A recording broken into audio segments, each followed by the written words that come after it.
Bismillahirrahmanirrahim. Assalamu alaikum students. My name is Abdurrahman and I'm teaching you biology. Students, in this session we are going to discuss a very important long question of your book. It is about the thyroid gland. Thyroid gland की क्या-क्या secretions हैं, किस तरह से इसको stimulate किया जाता है और फिर इसके साथ ही साथ hyperthyroidism और hypothyroidism के क्या-क्या अलामात हैं, इनकी डिटेल्स बोर्ड पे देखते हैं. जी स्टूडेंट्स, सबसे पहले नंबर पे तो हम ये बात करें कि हमारे पास जो पहला ग्लैंड यहाँ पे डिस्कस किया जा रहा है इट इज थायराइड ग्लैंड. और थायराइड ग्लैंड की जो सिक्रीशंस हैं वो ब्लड के जरिए पूरी बॉडी के ऊपर असरअंदाज होती हैं. तो इसका मतलब ये हुआ कि it is an endocrine gland. Alright, so thyroid gland is the first endocrine gland जो हम डिस्कस करने जा रहे हैं अभी. अब स्टूडेंट्स, थायराइड ग्लैंड अगर एंडोक्राइन है तो आपको याद होना चाहिए कि पिट्यूटरी और हाइपोथैलेमस अपने एंडोक्राइन ग्लैंड्स को रेगुलेट या मॉडरेट करते रहते हैं. अब यहाँ पे समझने वाली बात यह है कि जो थायराइड ग्लैंड है, सबसे पहले आपको इसकी पोजीशन का पता होना चाहिए. आपकी गर्दन के ऊपर वाले हिस्से में आपके वॉइस बॉक्स के बिल्कुल नीचे एक गदूद अल्लाह ताला ने अटैच कर दिया हुआ है जिसके दो लोब्स हैं. अगर हम इसको सीधा करके देखें तो हम यूं कहते हैं कि it looks like a butterfly. ये तितली नुमा जो ग्लैंड अटैच हुआ है, एक इसका राइट साइड का लोब कहलाएगा, एक इसका लेफ्ट साइड का लोब कहलाएगा. और वो कनेक्टिव टिश्यू जिसकी वजह से ये जुड़ा हुआ है आपस में, उसको हम कहते हैं इस्थमस. अब स्टूडेंट्स, ये तो हो गई इसकी शक्ल और इसकी पोजीशन. आपको ये याद होना चाहिए कि थायराइड ग्लैंड जो है अगर गले में है तो फौरी तौर पे इसको जबरदस्त किस्म की वैस्कुलराइजेशन की भी जरूरत होगी, यानी कि ब्लड सप्लाई की. क्योंकि अगर ये पूरी बॉडी की एक्टिविटीज में मेटाबॉलिज्म को कंट्रोल कर रहा है तो जितनी ज्यादा अच्छे तरीके से इसको वेस्कुलराइज किया जाएगा, ब्लड की सप्लाई प्रोवाइड की जाएगी, उतना ही आसान और एफिशिएंट बना सकेगा ये अपनी सिक्रीशंस को बाकी टारगेट सेल्स तक पहुंचाना और उनसे काम करवाना.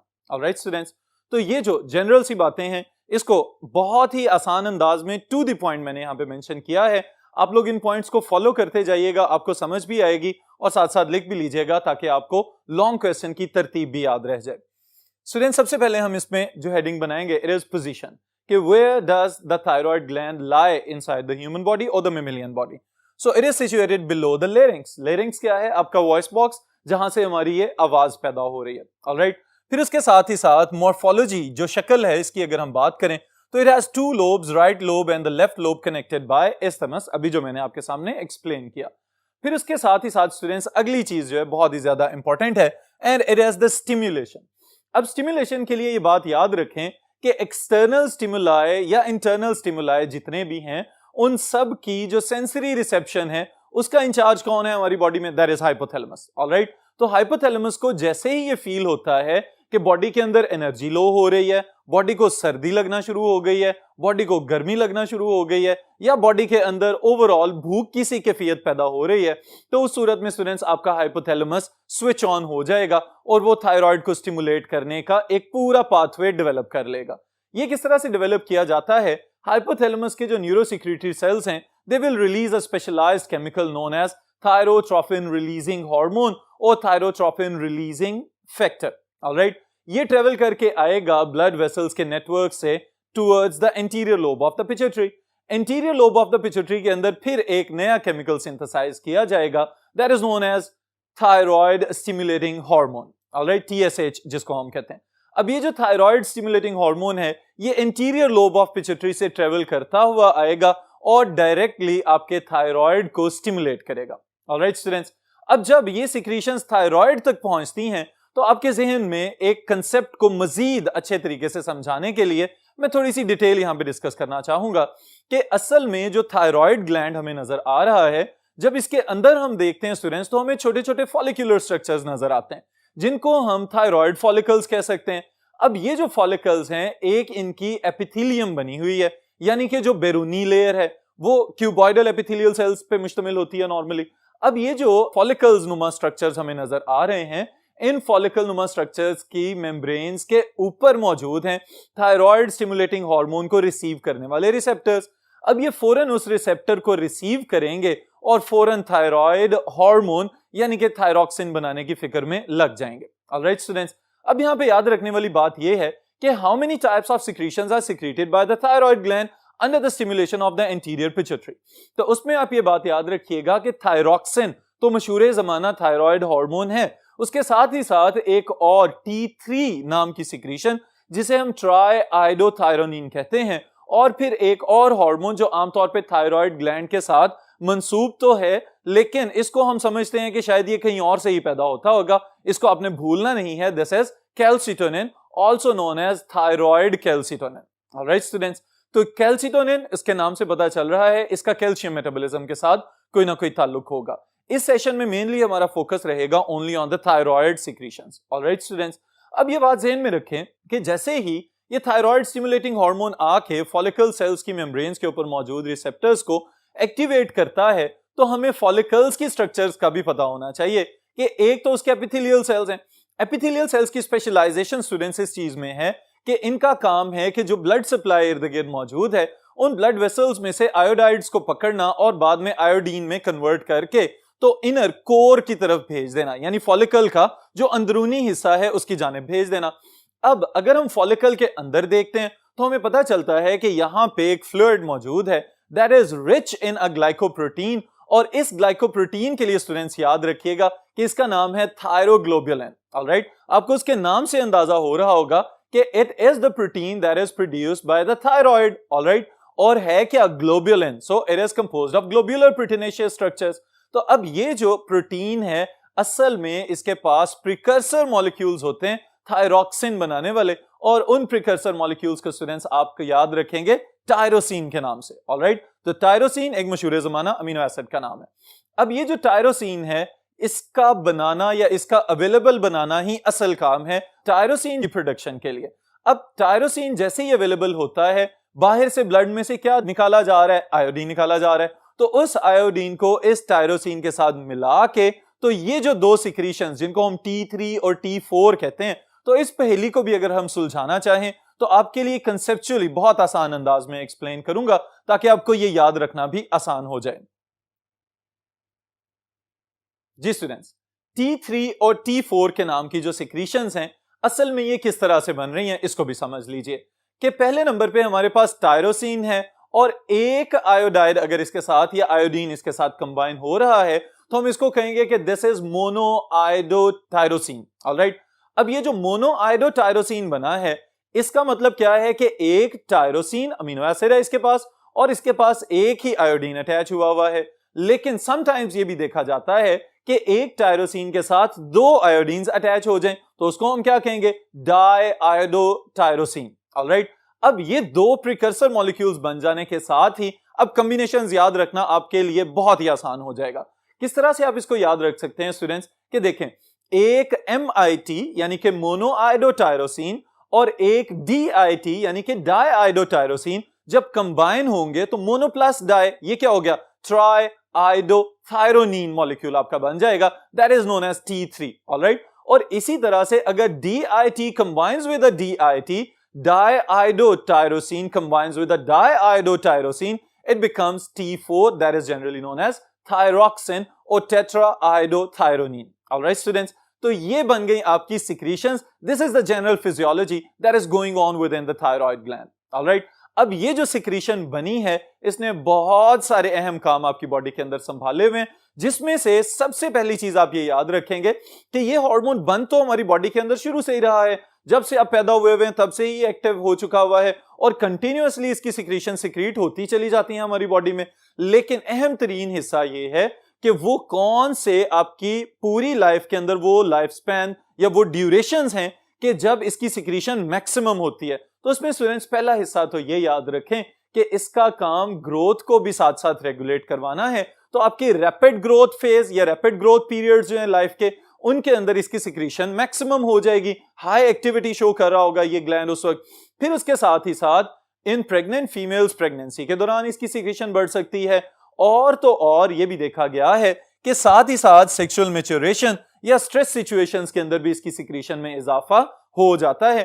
तो these are the durations when the thyroids they show highest activity throughout the life of the humans or the mammals. All right students, फिर उसके बाद जो general functions आपने याद रखने हैं बहुत ही इंपॉर्टेंट है स्टूडेंट्स, टू द पॉइंट मैंने यहाँ पे लिखे हुए हैं, लेकिन आपके समझने के लिए इंतहाई अहम चीजें हैं।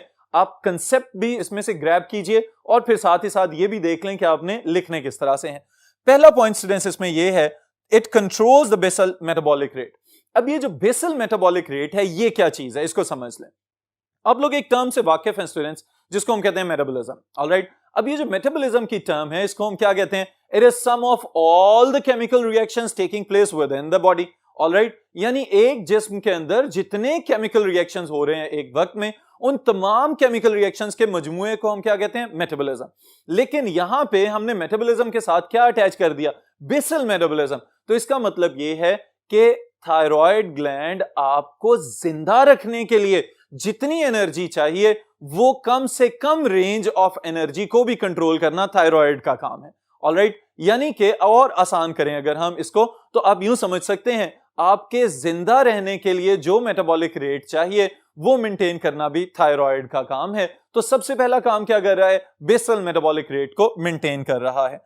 फिर उसके बाद स्टूडेंट्स, इसको मेंटेन करने के पीछे जो काम चल रहे हैं वो क्या है, इसको भी जरूर समझिएगा कि टारगेट सेल्स बुनियादी तौर पे आपके थायराइड की जो सिक्रीशंस हैं, थायरॉक्सिन जिसको हम कहते हैं, उसके टारगेट सेल्स कौन कौन हो सकते हैं? लिवर हो सकता है, मसल हो सकते हैं, और आपकी बॉडी के अंदर जो एडिपोज टिश्यूज हैं वहां पे भी जाके ये अपना एक्शन शो करता है। क्या क्या कर रहा है? It stimulate glycogenolysis. इस नाम से तो आप वाकिफ हैं। Glycogen is the stored form of carbohydrates present inside the liver and muscles of the animals. Alright students, इसी वजह से हम ग्लाइकोजन को एनिमल स्टार्च का नाम भी देते हैं। फिर दूसरी चीज लिपोलाइसिस और लिपोलिसिस जिसको हम कहते हैं, इसका मतलब क्या है? लिपिड्स की breakdown from the adipose tissue और wherever the lipids are stored within the body.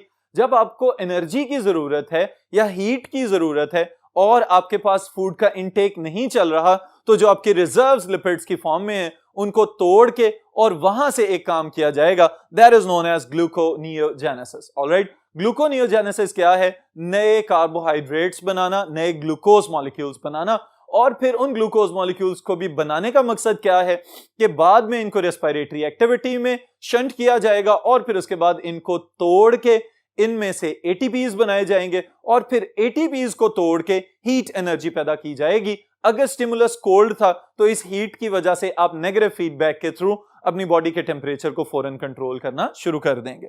Alright students, so act in conjunction with STH for growth. अब ये भी पॉइंट बहुत इंपॉर्टेंट है और समझने से ताल्लुक रखता है कि अगर somatotrophic hormone that is coming from pituitary ये भी ग्रोथ कंट्रोल कर रहा है और थायराइड भी ग्रोथ कंट्रोल कर रहा है, तो क्या दोनों मिलकर जो ग्रोथ का काम करवा रहे हैं बॉडी के अंदर वो एक ही जैसा है? तो कोई एक ही हार्मोन ये काम करवा लेता? तो स्टूडेंट्स, ये बात याद रखिएगा कि यहां पे एक बहुत बारीक सा डिफरेंस है इन दोनों की ग्रोथ को कंट्रोल करने के अमल के दौरान।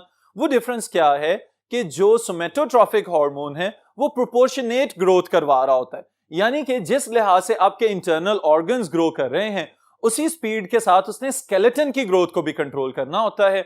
ऑन द अदर साइड, जब हम खाली थायराइड की बात करते हैं तो इसका मेन फोकस होता है to control the growth of the skeleton. Alright, bones वगैरह के अंदर कैल्शियम डिपोजिशन और उसकी स्ट्रेंथनिंग और उसकी ग्रोथ को रेगुलेट करवाना असल में इसका काम है। और फिर बाज़ औक़ात ये भी देखा गया है कि thyroxine has an important role in erythropoiesis.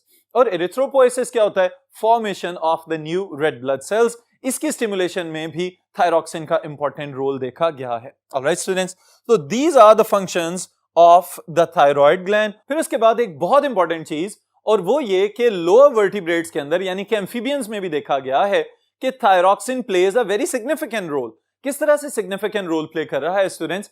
कि इनमें ऑब्जर्व किया जाता है कि एम्फीबियंस की जो लाइफ स्पैन है या जो उनके लाइफ साइकिल्स हैं उसमें डिफरेंट डेवलपमेंटल स्टेजेस आती हैं, जिसको हम यूं कह सकते हैं कि आगाज में वो जाइगोट बनता है, फिर उसके बाद वो टेडपोल में कन्वर्ट होता है और फिर एडल्ट बन जाता है। तो the whole process is known as Metamorphosis.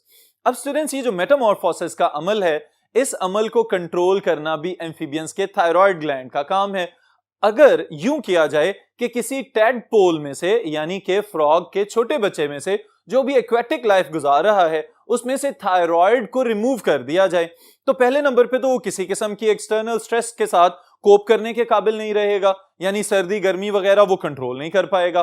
और उसके अलावा it will grow into a larger tadpole instead of transforming into an adult frog. वो मैच्योर फ्रॉग नहीं बन सकेगा बल्कि वो बड़े साइज का टेडपोल ही बन जाएगा। तो इसका मतलब ये है कि डेवलपमेंट और ग्रोथ और differentiation with in the amphibians it is also controlled by the thyroid gland. Alright students, फिर इसके साथ एक इंतहाई अहम पॉइंट ये बात याद रखिएगा कि thyroid gland is also the controlling secretory organ for differentiation of different nervous tissues, for example the differentiation of neurons, और फिर उसके साथ ही साथ जो माइलिनेशन चल रही होती है न्यूरॉन्स के ऊपर, ये भी थायरॉक्सिन के अंडर कंट्रोल चल रही होती है। तो इसका मतलब ये है कि नर्वस सिस्टम के साथ भी थायरॉक्सिन का या थायराइड ग्लैंड की सिक्रीशन का बहुत ही गहरा ताल्लुक है। ऑलराइट स्टूडेंट्स, लेकिन बाज़ औक़ात ये देखा गया है कि इन तमाम फंक्शंस को परफॉर्म करते हुए अगर सिक्रीशन जरूरत से ज्यादा चली जाए, यानी हाइपरथायरॉयडिज्म वाला केस हो जाए,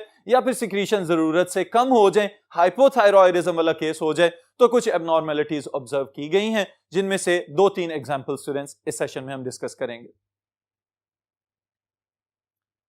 जी स्टूडेंट्स, जो एग्जांपल्स हम डिस्कस करने जा रहे हैं, इसमें से जो पहली चीज हम डिस्कस करेंगे that is about the excess secretion of the thyroid. Alright, यानी कि अगर थायराइड जरूरत से ज्यादा सिक्रीशंस पैदा कर रहा है, तो उस सूरत में सबसे पहले तो ये याद रखें कि उस कंडीशन को हम क्या कहेंगे, हाइपरथायरॉयडिज्म, या समटाइम्स इसको थायरोटॉक्सिकोसिस भी कहा जाता है, कि जरूरत से ज्यादा थायराइड पैदा हो गया और वो नुकसान की जानिब जाना शुरू हो गया, बजाय इसके कि उससे फायदा हो। तो उसके लिए जो पहली बीमारी स्टूडेंट्स हम डिस्कस करेंगे, it is Graves disease. Graves disease is an auto immune disorder. इसका मतलब क्या है कि आपका अपना ही इम्यून सिस्टम अपने ही टिश्यूज के खिलाफ खास किस्म की एंटीबॉडीज बनाना शुरू कर देता है। और ग्रेव्स डिजीज वाले केस में ये बात याद रखें, बी सेल्स और टी सेल्स आपने पढ़े हुए हैं, जिसमें से स्टूडेंट्स याद रखने वाली बात यह है कि जो बी सेल्स हैं in case of Graves disease, ये खास किस्म के प्रोटीन्स प्रोड्यूस करते हैं, जिनको हम कहेंगे कि ये पैदा कर रहे हैं थायराइड स्टिमुलेटिंग इम्यूनोग्लोबुलिन्स। तो इसका मतलब क्या है कि ये वो प्रोटीन्स हैं जो थायराइड स्टिमुलेटिंग हार्मोन वाले रिसेप्टर्स के ऊपर जाके बाइंड होने की सलाहियत रखते हैं, और वहां पे ये मैसेज जाता है कि थायराइड अपनी सिक्रीशंस को बहुत स्पीड के साथ सिक्रीट करना शुरू कर दे। तो ये जो रिसेप्टर्स जो फॉलिक्यूलर सेल्स के ऊपर मौजूद थे, वो रिसेप्टर्स फौरन इस मैसेज को अपने ऊपर इनटेक करते हैं और बेतहाशा सिक्रीशंस में इजाफा कर देते हैं। अब इस ओवर सिक्रीशन की वजह से एक कंडीशन पैदा होती है, जिसे स्टूडेंट्स हम पहले नंबर पे कहेंगे एक्सोथेल्मिक गॉइटर, जिसकी बहुत ही जबरदस्त किस्म की जो अलामत है वो ये है कि आई बॉल्स जो हैं, जो आपके डेले हैं आंखों के, वो इस तरह लगता है कि जैसे बाहर की जानिब निकल रहे हैं, बल्जिंग आईज वाली कंडीशन पैदा होना शुरू हो जाती है। फिर उसके साथ ही साथ students high levels of thyroid, obviously जब थायराइड टेस्ट किए जाते हैं तो पता चलता है कि इसकी सिक्रीशन जरूरत से ज्यादा हो चुकी हुई है। फिर उसके साथ ही साथ increased basal metabolic rate, temperature भी जरूरत से ज्यादा हाई रह सकता है, हार्ट या कार्डियक आउटपुट जो है वो भी ज्यादा देर तक हाई रह सकती है, और तो और एक कंडीशन जिसे हम कहते हैं पैल्पिटेशंस, कि वक्तन फवक्तन दिल की धड़कन का बेतरतीब हो जाना और तेजी की जाने माइल हो जाना, ये कंडीशन भी ऑब्जर्व की जा सकती है। और अगर यही काम जरूरत से ज्यादा देर के लिए प्रोलॉन्ग होता चला जाए तो फिर क्या होगा, कार्डियक अरेस्ट वाली कंडीशन हो जाएगी एंड द पेशेंट में डाई, इसकी वजह से वफात भी हो सकती है। ऑलराइट स्टूडेंट्स, फिर इसके साथ ही साथ अगर हम डेफिशिएंसी की जानिब चलें, जिसे हम हाइपोथायरॉयडिज्म कहेंगे, यानी कि थायराइड की सिक्रीशन में कमी आना शुरू हो जाना, तो उसके लिए स्टूडेंट्स 2 केसेस हम डिस्कस करने जा रहे हैं यहाँ पे। The first one is congenital deficiency.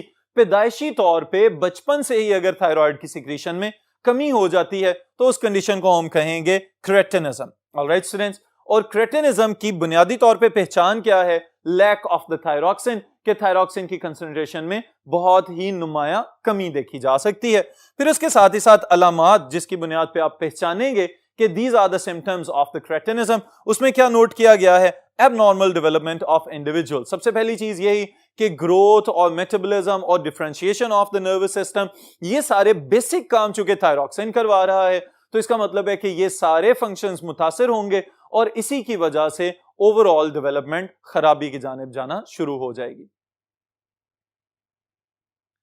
फिर उसके अलावा स्टूडेंट्स जो नेक्स्ट अलामात हम याद रखेंगे, स्मॉल स्टेचर यानी कि एक हाइट का, कद का छोटे रह जाना, यह भी ऑब्जर्व किया जा सकता है। कोर्स स्कैंटी हेयर, इसका क्या मतलब है कि बाल बहुत कम हैं, खुरदरे हैं, रफ हैं और सर की जिल्द नजर आ सकती है बालों के अंदर से, इस तरह की कंडीशन हो सकती है। Thick yellowish scaly skin, rough किस्म की स्किन होगी जो कि पेल या येलोइश कलर की नजर आ सकती है। और तो और fail to develop sexually, no sexual development, यानी कि इमेच्योर सेक्सुअलिटी इनके अंदर ऑब्जर्व की जा सकती है। फिर उसके बाद स्टूडेंट सेकंड केस जो हमने डिस्कस करना है वो ये है कि अगर थोड़ा वक्त गुजरने के बाद, यानी कि इन्फेंसी को क्रॉस करने के बाद अगर ऐसी कंडीशन हो कि थायराइड की सिक्रीशंस में कमी होती चली जाए, तो फिर क्या देखा जा सकता है कि गॉइटर या मिक्सोडेमा, दो कंडीशंस हम यहां पे बात करने जा रहे हैं दोनों की।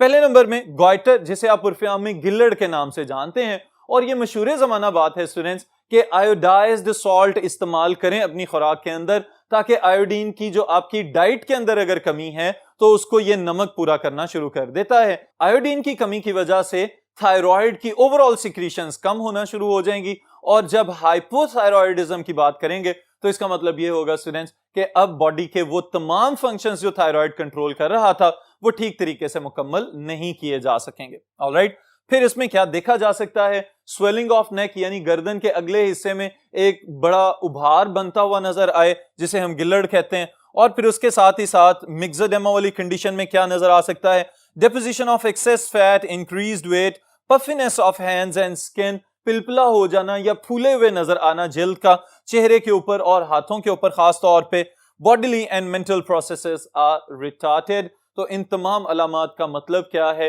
कि this person should start the intake of iodine, या आप अपनी नॉर्मल डाइट में अगर आयोडाइज्ड सॉल्ट इस्तेमाल करेंगे तो इन बहुत सारी बीमारियों से और इन अलामात से अपने आप को भी बचाएं, दूसरों को भी इसकी तरगीब दें। फिर इंशाअल्लाह ताला बकिया सिक्रीशंस जो हैं वो नेक्स्ट सेशन में डिस्कस करेंगे।